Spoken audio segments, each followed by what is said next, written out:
Bien, pues y así vamos a entrar directamente a contar más detalles de cómo funcionaban los más famosos de la historia de Grecia. Bueno, continuaron también hasta el 300 y pico después de Cristo. Estas son las famosas fiestas de Dionisos. Esto incluía, en primer lugar, una procesión muy curiosa, de la cual no he traído ilustraciones, una procesión enorme.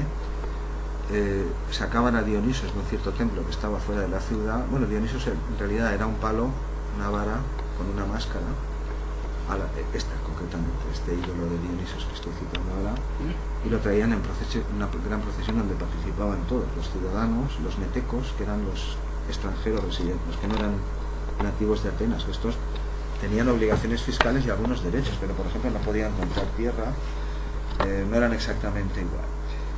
Digo, no las he ilustrado porque una de las características más citadas con frecuencia, esto se llama Pompé, este tipo de procesión, pues es que los procesionantes, ahí van familias enteras, los padres con sus mujeres y sus hijas de blanco, por sectores, ¿no? Los ciudadanos, ahora les diré que por un lado, los metecos por otro, pero todos, o casi todos, portaban en sus manos, en vez de ramas de olivo y cosas de esas, portaban grandes falos. Bueno, grandes y pequeños, había de todos los falos erectos. Lo puedo nombrar, pero claro, no iba a ilustrar estas cosas aquí. Bueno, la idea que tenemos actualmente en Occidente, pues han pasado mucho tiempo y se ve de otro modo, pero en estos tiempos pues así era. Es decir, en vez de llevar cirios o cosas, lo que llevaban eran tallados en madera, bueno, de todo tipo. Digo, las vírgenes, las hijas, el padre. Ahora les daré un detalle muy rápido. Es decir, había miles de asistentes, por supuesto, en el teatro este, no recuerdo cuántos caben, pero creo que llega a 10.000, el de Dionisos, el famoso de Atenas. Por ejemplo, toda esta gente, claro, tenía que comer también allí, es decir, el sacrificio muchas veces podía ser un toro o dos, o los que toquen, eso se oficiaba en el rito, a los días de los pedidos, esa carne ya santificada y ese vino ya santificado, después se distribuía entre los asistentes, claro, y se consumía. Es decir, además del gran sacrificio, hay cientos de otros pequeños sacrificios por la ciudad de carne, que después se reparte a comer. Es decir, la ciudad entera parecía una gran barbacoa en este primer día, pues, asados por todas partes. Esta procesión, algunos de ellos portan, entre varios, enormes barras de pan sobre brasas portátiles que se va tostando ahí. Claro, son miles, hay que dar de comer a toda esa gente, es un gran banquete. También grandes pellejos de cuero rellenos de vino. Todo esto es la misma procesión que estoy citando, solo que van distribuidos por categorías sociales. Los ciudadanos por un lado, los metecos son los que llevan los cuencos con el vino y el agua donde se va a mezclar para hacer esas libaciones, y las hijas acarrean jarras, etc. Al final, más grupos de varones llevan el gran falo ritual, ese ya es el más enorme, cantan himnos, también canciones que hoy llamamos obscenas o verdes o cosas así, pero esto es un festival religioso, no se lo tome como nos lo tomaríamos hoy. Claro, hoy nos llevan a una de estas y bueno, claro, sí, atendemos al rito y lo que tú quieras, pero estás más a la carne y a la carne que a otras cosas, ¿no? Valga la redundancia.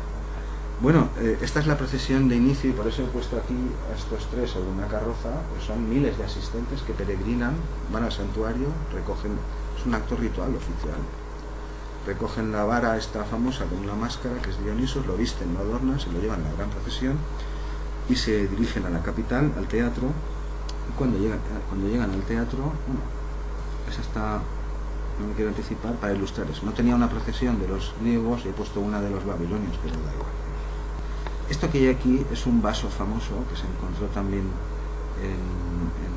no recuerdo la ciudad, ya la consignaré, un nombre muy raro, en Italia, no en Grecia.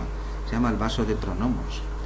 Pronomos es este auleta famoso que está aquí, que era muy famoso en tiempos, ganó muchos de estos concursos. Pronomos de Tebas, él era de Tebas, y aquí vemos lo mismo, es decir, este dibujo corresponde a esto, como si yo hubiese cogido la jarra y la pongo sobre el plano, ¿no? Y Pronomos de Tebas, que está aquí indicado, es este, lo citan como flautista, pero ya ven lo que está tocando. Está tocando, es un aulos, ya apuntamos a este problema. Con frecuencia hemos estado un siglo traduciendo los europeos la palabra aulos por flauta, tibia y flauta, y todos flauta, flauta, flauta. que eso existía, ya lo aclaramos. Flautas dobles, flautas simples, flautas con cañas o oboes, aulos dobles. El que estaba en las tragedias, era una auleta doble, esto ya lo aclaramos, y él es pronomos, y todo el resto de personajes que hay aquí, aparte de algún dios despistado, que es su compañía de teatro. Es decir, aquí está el coro, y también actores, es decir, los solistas, y también más gente, músicos, etc. Es el documento gráfico más completo que tenemos de este tipo de compañías, porque llegaron a ser compañías, en un momento lo aclararé.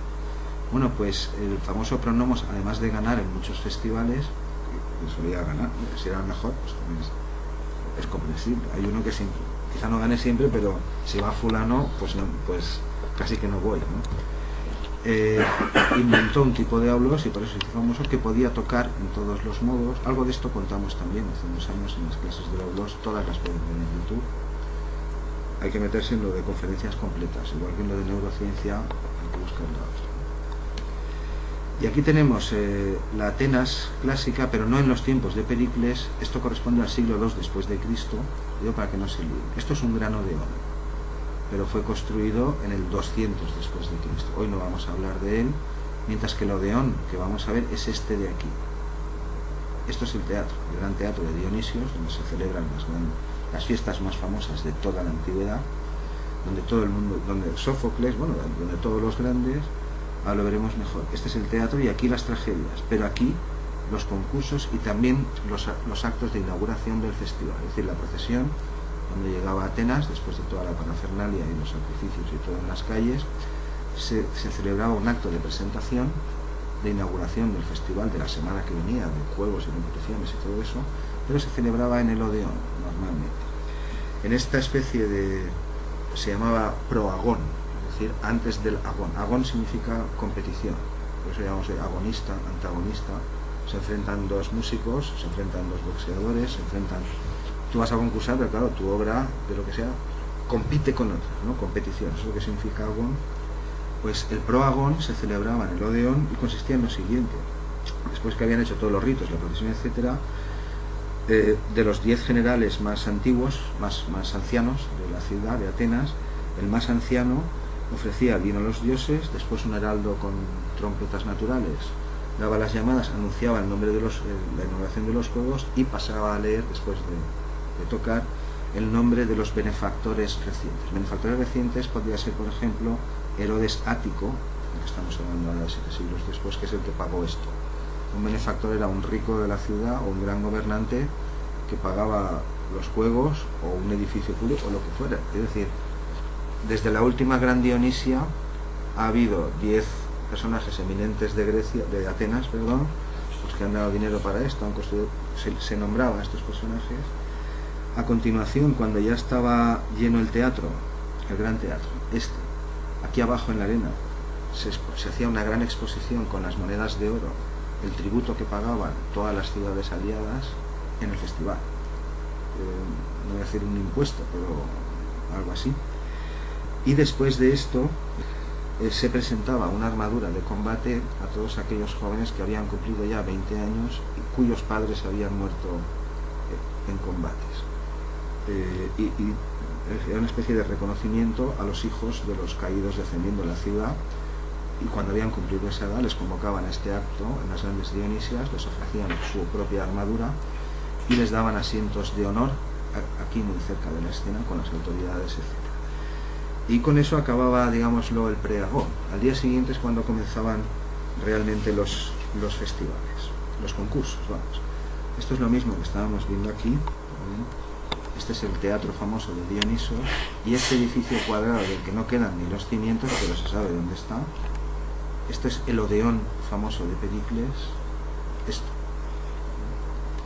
que también sufrió varios incendios, en fin, una vida bastante ajetreada. Sobre este tipo de tragedias, esto era un espectáculo muy caro. Bueno, piensen lo que sería hoy. Imaginen que convocamos un concurso aquí que dura 4 días y que vienen a concursar pues 4 autores, cada uno con sus coros, presentan 3 comedias y 2 tragedias y toda la gente que actúa ahí, todo eso llevan tiempo preparándolo, todo eso cuesta bastante. la forma de organizarse, básicamente, estamos hablando ahora de las grandes Dionisias, aunque el esquema era similar por todas partes. Aquí estaba el famoso coregos, que era el choregos, me parece que hace referencia al director de coros, pero no es así. Este realmente es el que pagaba todos los gastos del montaje de la ópera, menos lo que cobraban los actores principales, que serían hoy los grandes cantantes, ¿no? Y lo que cobraban los autores, es decir, el que realmente se presentaba al concurso. Menos lo que cobraban esos, todo lo demás lo pagaba un coregos, y había concretamente 20 coregoi, coregos, que es el plural, ¿no? 20 de estos personajes de Atenas, y también de lo que se llaman demes. Demes es, como diríamos hoy, pues valenciano,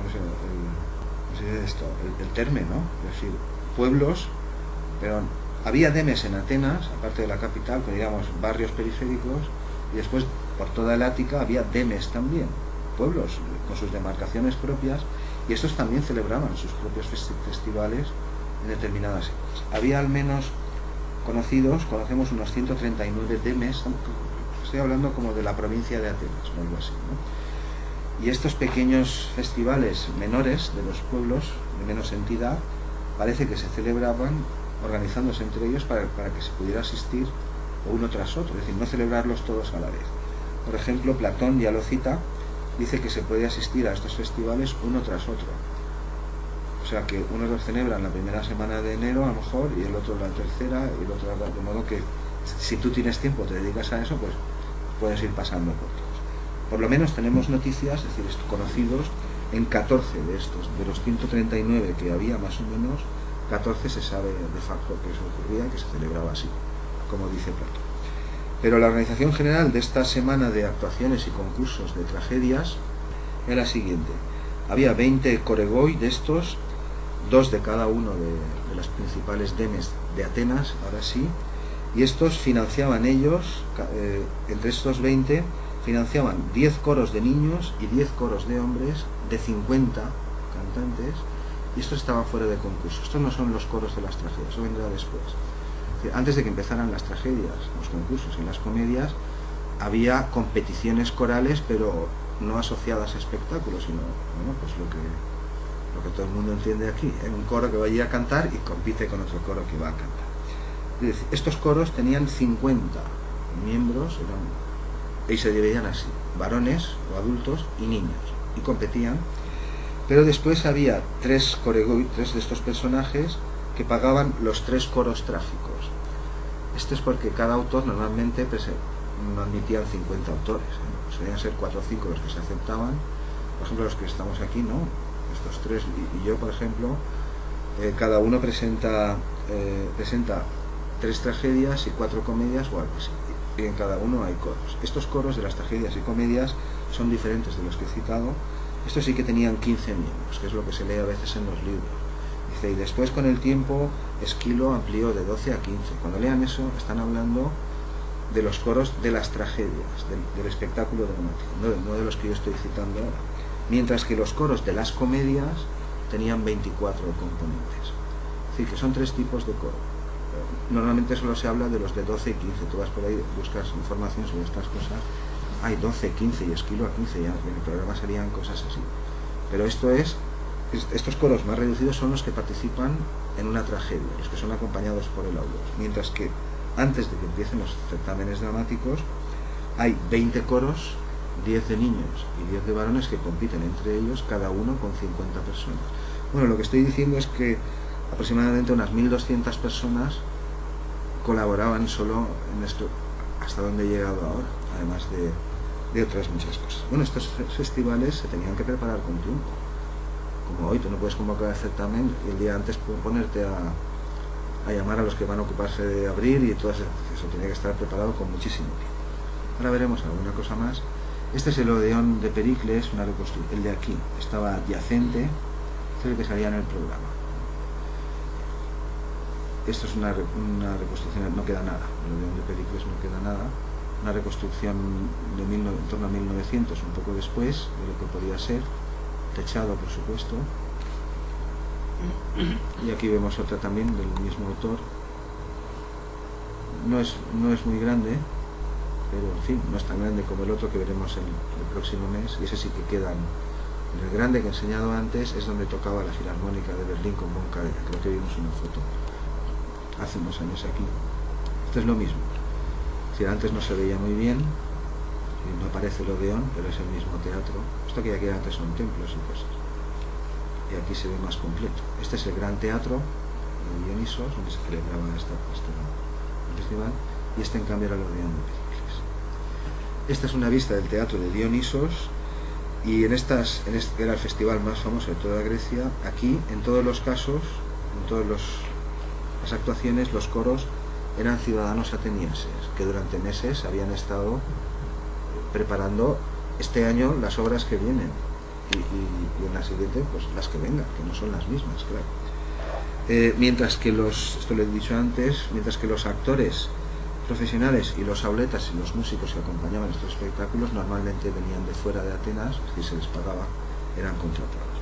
Aquí había 10 jueces que se elegían en el último momento para evitar sobornos, cuando ya, claro, pues vosotros sois los que vais a decidir, y concedían los premios por géneros, un premio para drama, otro para comedia. Drama sí lo había, drama satírico y comedia, y tragedia no es lo mismo. Es parecido, pero no es. Había 4 tipos de espectáculos dramáticos musicales. Los premios se entregaban en la orquesta al final, que es esta zona de aquí, y el último día había una reunión en la asamblea, etc.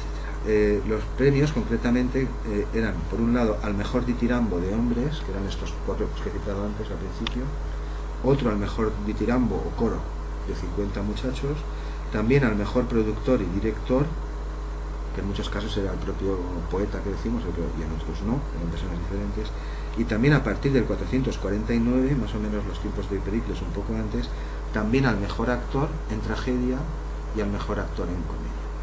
Esta situación cambió con el tiempo, luego no me pararé, es decir, en un primer momento los actores principales participaban en las 4 obras de cada uno de los concursantes, mientras que con el tiempo cada protagonista, que es como lo llamaban, el actor principal, intervenía en una obra de él, en una obra de él, en una obra de cada uno, y no en todas. Esto fue un poco más adelante.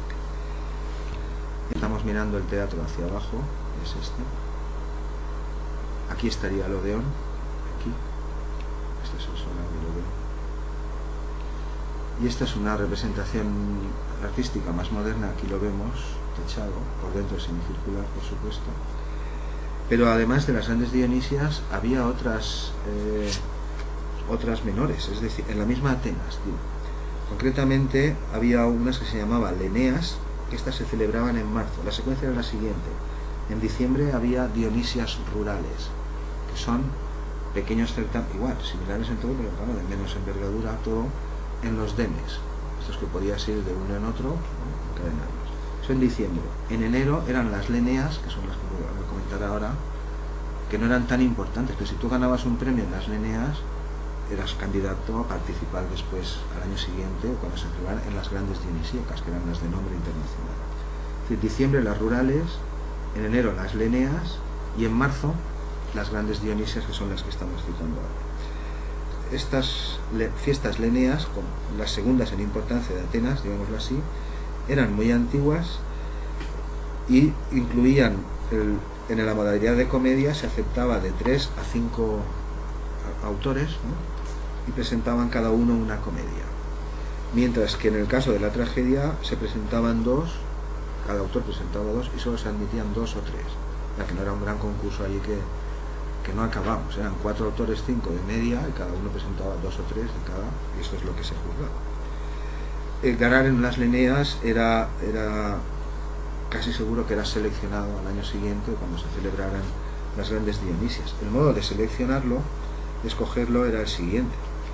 Entre un año y pocos meses antes del siguiente festival, los autores estuvieran donde estuvieran. Tú podías vivir en Éfeso o en la Magna Grecia, pero tú enviabas tu obra, la que querías que se presentase a concurso.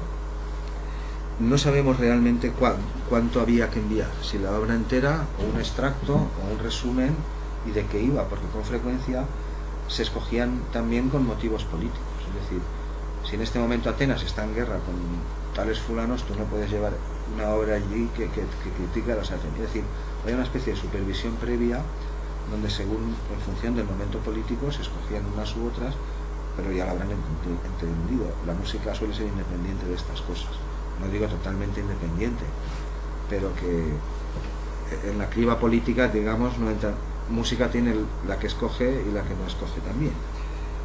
No sabemos cuánto texto había que enviar, pero después tenías tú que presentarte allí y ante un pequeño consejo representar una parte de la obra que presentabas a concurso para que te la admitieran.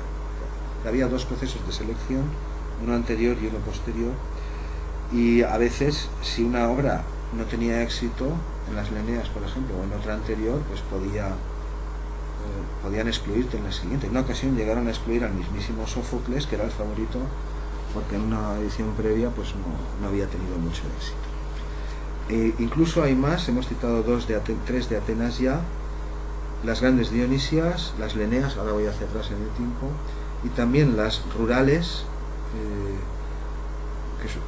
bueno, luego cuando me veo ahí me corrijo, me doy cuenta que sí que se entienden las cosas, pero cuando estoy hablando a veces no lo tengo tan claro. Pero por fin no he dejado claro eso, que había pequeños concursos en toda la provincia, porque ahora estamos hablando del Ática, pero esto ocurría en toda Grecia. Después estaban las Leneas y después, por último, las grandes Dionisias. Había un último tipo de festival que se llamaba Antesteria, que se celebraba en febrero, pero en Atenas era anómalo, es decir, ocurrió en algunas ocasiones, pero no era la habitual. En otras partes sí, y era un certamen, una especie de fiesta a la que se le añadieron también concursos de comedias, pero esto eran coros no competitivos, es decir, que no era un concurso ni entraban premios ni nada, pero allí acudía la gente a cantar. Estos se llamaban Antesteria, ya lo consignaré. Aquí esto es una recreación artística, claro, hacernos una idea de lo que podía ser este tipo de espectáculos. Estos edificios que se llaman esquené, detrás alojan cuartos, camerinos y también maquinarias, grúas. Bueno, no exactamente como hoy, pero sí, a veces había si tiene que aparecer Apolo volando, pues lo colgaban de una cuerda al señor. Sí, había grúas y máquinas escénicas muy similares, trampillas, escaleras, pues para que pintasen los personajes, etc. Pero ese edificio, digo, para cada representación se cubría la escena con grandes lonas pintadas por buenos pintores, para los decorados, ¿no? Se colgaban de estos balcones. Incluso había más adelante, a partir de Pericles en adelante, que se tuvo un éxito arrollador en todas partes, este tipo de espectáculos, digo, una especie de paneles triangulares, o sea, como grandes prismáticos, ¿no? Como un toblerone muy grande, claro, porque tenías tres paneles, de modo que podías pintar tres escenas. Entonces cuando cambiabas de escena lo girabas ponían tres o cuatro, aquí, y entonces tú los girabas para la siguiente escena y componías un paisaje. Ahora les mostraré una de las pocas que han llegado, pinturas de estas de escena, como decorados móviles, ¿no? Tenías tres posibilidades. Bueno, en tiempos de Licurgo, que es un poco después de tiempos de Aristóteles más o menos, es uno de estos gobernantes que reformó estos festivales, las grandes Dionisias. Esto fue en torno al 330. Se llegó a promover leyes para prohibir que los actores, cuando interpretaban estas tragedias y comedias, sobre todo las de los clásicos, es decir, los de la generación anterior, Esquilo y compañía, no las cambiasen. Porque claro, los actores, yo no voy a decir como hoy o como los músicos, no nos podemos inventar las notas, porque siempre hay alguna allí que dice, esa no es la nota que está escrita. Pero, digamos así, no había un patrón, no había un molde, entonces cada vez que se representaba tal obra de Esquilo o tal obra del otro, pues músicos y actores inventaban cosas, cortaban, de aquello no podía ser. Esto ya eran clásicos, de modo que se emitieron leyes y había copias en depósito en la ciudad, en los archivos, para que si tú ibas a representar, podías ser el empresario o el solista o el compositor de la tragedia, pero estabas obligado a ir allí y representar la obra como el original que constaba en la ciudad, y si no te multaban. Es decir, que esto no es una cosa que ocurría, movía mucho dinero, movía mucha gente, ocurría muchas veces al año y era muy conocido de todo el mundo. Es decir, la hora obligada es tal, ¿no? Pues vete al archivo y no la alteres, para que se entienda un poco la importancia que llevó a adquirir este tipo de cosas. Estas no son reales, pero sí nos pueden dar una idea de la magnificencia que supone esto y la cantidad de gente que interviene. Esto es un coro circular tipo ditirambo, circular, por el número, no sé por el número.